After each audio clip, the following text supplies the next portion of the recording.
Vamos começar com essa comum aqui primeiro. Nós temos dentro dela atributos, biblioteca e constantes, né? Bom, vamos usar o immerge para fazermos uma comparação, tá?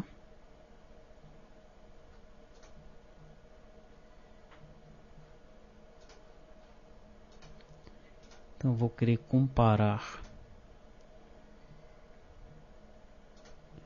o que está em Fábio, cadastro branches, ERP comum com a pasta comum aqui da T2TI. Bom, todos os arquivos estão diferentes, né? Vamos começar aqui com biblioteca. Biblioteca nós temos aqui, ó. O que é que tem de novo? Temos esse configura CDS from VO. Esse método ele economizou muito código, porque nós pegávamos aí, dependendo do cliente dataset, nós duplicávamos bastante código, né? Colocávamos lá todos os campos daquele cliente dataset, assim como nós também setávamos cada parâmetro da grid de acordo com o que estava descendo na nossa consulta, de acordo com o nosso cliente dataset. Então esses dois métodos aqui, usando o RTTI, eles economizaram bastante código. Nós vamos ver isso quando nós analisarmos as nossas telas, tá? Atualiza caption da grid, configura tamanho da coluna da grid, extrair valor do JSON Object, data para SQL, datas para SQL, tá? Então essas foram as funções ou métodos, né, que foram adicionados aqui na nossa biblioteca, tá? Aí o que você deve fazer? Deve dar uma estudada no método, né? Por exemplo, esse daqui. Configura grid from VO. Ele pega lá o contexto, é RTTI, né? Pega a classe do VO como um tipo, daí ele começa a configurar a grid, né? Faz aqueles laços que nós estamos acostumados, pega as propriedades, depois pega o atributo. Se o atributo for uma coluna, então ele vai aí configurar a grid de acordo com o que tem no VO, tá certo? É muito importante conhecer RTTI, tá? Se você não sabe nada de RTTI, assista o treinamento sobre RTTI, porque nós estamos utilizando agora nesse novo modelo muito RTTI para economizar, para diminuir código, tá? Muito bem, o que é que nós temos em constantes? Constantes nós já tínhamos aí a quantidade por página, está setada como 50. Daí nós temos essas variable const aqui, onde nós podemos alterar esses parâmetros via código, né? Como se fossem constantes variáveis, tá? As decimais estão setadas para 3, o valor está setado para 2, né? Então decimais quando for campo quantidade está setado por padrão para 3, decimais quando for campo valor, por padrão está setado para 2. Nós temos uma tag botão, que é um array, ok? Ele recebe esses valores aí 0 ou 1, tá? E dependendo do valor dele, nós vamos observar o que vai acontecer com o botão. Identificadores de formulários, então nós temos aí o tipo documento, onde nós temos o TGUID. O que é esse TGUID? Vamos observar aqui na internet. Sempre que você tiver uma dúvida dessa daí, pô, não sei o que é que significa esse TGUID.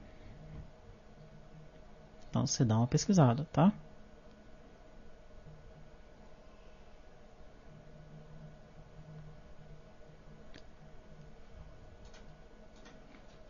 Ele vai identificar unicamente aquele carinha lá.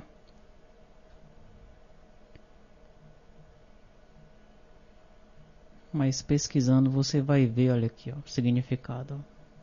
GUID. Globally Unique Identifier. Ok?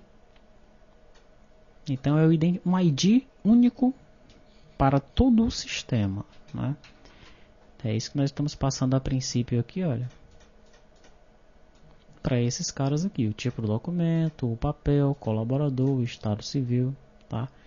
E aqui nós temos os módulos, né? Módulo segurança, módulo cadastros, tá? Nós vamos ver aqui na nossa tela como é que essas constantes e essas aqui também estão sendo devidamente utilizadas. Finalmente nós temos os atributos. Esses também alteraram bastante, tá? Em boa parte por conta do ORM, tá? Mas também eles alteraram porque nós anteriormente, no modelo anterior, nós setávamos lá os dados da grid, os dados da grid principal e os dados lá na grid de lookup, né? Só que nós fazíamos ler meio que no código, não ficava muito legal. Então, essa informação ela já deve ficar dentro do VO, tá certo? E para isso nós precisamos ter aqui alguns atributos, né? Exatamente esse daqui, ó, local que vai ser apresentado. É na grid, é no lookup, tá? E aqui nós temos um local display column, que é um conjunto desse local display, ok? Daí nós vamos mapear a classe como uma entidade. Isso aqui está igual, essa parte está toda igual. Aqui no lugar do flookup, né, que nós passávamos, ó, essa coluna, ela tem que aparecer no lookup. Agora nós passamos aí um local display. Aí nós já informamos se é para aparecer no lookup e na grid, ou em um e outro, tá? E aqui vem os construtores, né? Como nós tivemos essa alteração aí, nós temos a definição de todos os construtores em relação ao que está informado aqui acima. Nós temos uma coisa nova aqui, que é a estratégia de geração de valores para chaves primárias. Quais são os valores possíveis? Auto, Identity, Sequence, Table. Na realidade, nós temos um outro comentário aqui. Informa a estratégia de geração de valores para a chave primária. Né? Esse comentário se refere a esse daqui, tá? Nós chamamos aqui de Generated Value. Ele ainda se encontra aqui, o Generated Value, ok?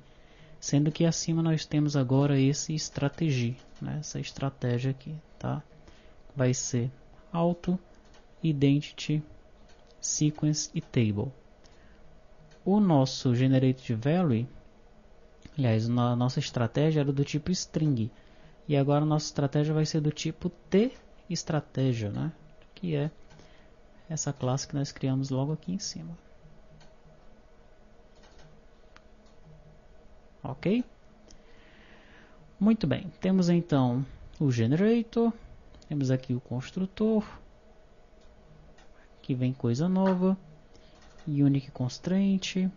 Aqui nós começamos a trabalhar com a associação, né, que define uma associação de classe atual para outra classe de entidade. Aqui para trabalhar com atributos multivalorados nós temos o Many Valued Association. Tudo isso daqui vai ser utilizado lá no T2T e ORM, tá? Temos o Join Column, né, utilizado junto com as anotações de associação ou de association, e define uma das colunas que compõe a chave estrangeira para a tabela da classe associada. Temos o Foreign Join Column, é utilizado junto com as anotações Many Valued Association e define uma das colunas que compõe a chave estrangeira da tabela associada para a tabela atual, caso a associação seja unidirecional. Form Description, apenas para mapear quais são os formulários do sistema. Então, acima dos formulários nós vamos criar essa anotação para descrever esse formulário.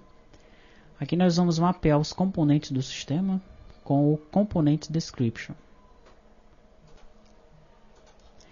Esses termos que foram utilizados aqui, né, por exemplo, o Foreign Join Column, o Join Column, o Many Valued Association, são termos comuns quando a gente lida, quando nós trabalhamos com o mapeamento objeto relacional, tá? Então, se você pesquisar por esses termos na internet, mesmo outros frameworks ORM, eles vão utilizar termos similares, né? Para que você aí abra sua mente para entender por que existem esses atributos aqui, ou essas anotações, são chamadas de anotações aí nas outras linguagens, tá bom? Então, para entender plenamente essa classe de atributos, é legal dar uma pesquisada sobre esses termos na internet: Unique Constraint, Association, né? Many Variable Association.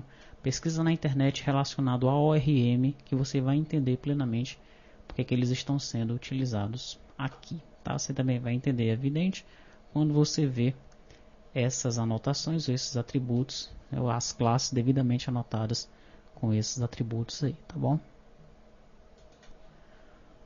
Muito bem. Dentro de comum nós ainda temos VO, né? Temos a pasta VO, e nós vamos comparar o banco VO, tá?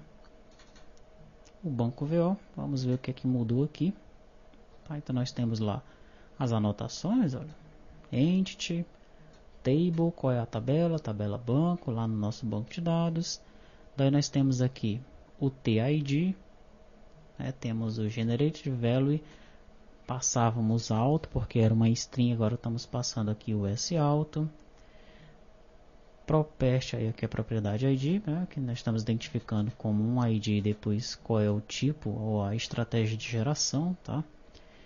Depois vem aqui, olha, o tColumn, da mesma forma como nós fazíamos, só que agora nós já passamos o nome do campo, passamos a descrição desse campo, né? Passamos aqui o conjunto de lugares onde esse campo deve ser apresentado. No caso, para o banco, esse campo código ele deve ser apresentado tanto na grid de cadastro do banco quanto na grid da janela de lookup, tá?